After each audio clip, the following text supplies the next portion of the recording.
In today's video, I'm going to teach you how to create and send a PandaDoc document from a HubSpot deal using line items and an automated pricing table.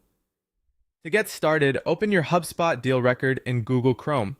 Before you create anything, take a moment to verify that your line items are completely filled out.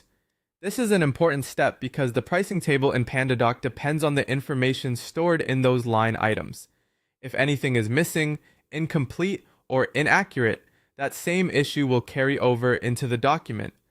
So review the products or services listed, make sure quantities and pricing are correct, and confirm that the deal is ready to be turned into a client-facing document.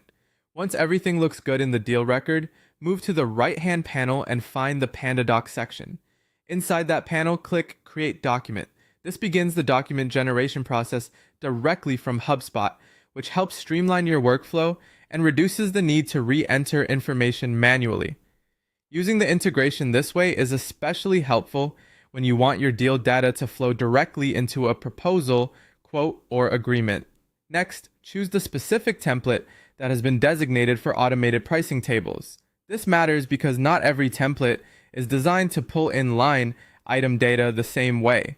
The correct template should already be set up to receive product details, pricing, and other related information from HubSpot. Selecting the proper one ensures the document populates as expected and saves time during review. After the template opens, confirm that the PandaDoc tokens are properly mapped to your HubSpot line item data fields. This is the step where you make sure the placeholders in the document are connected to the correct data coming from the deal.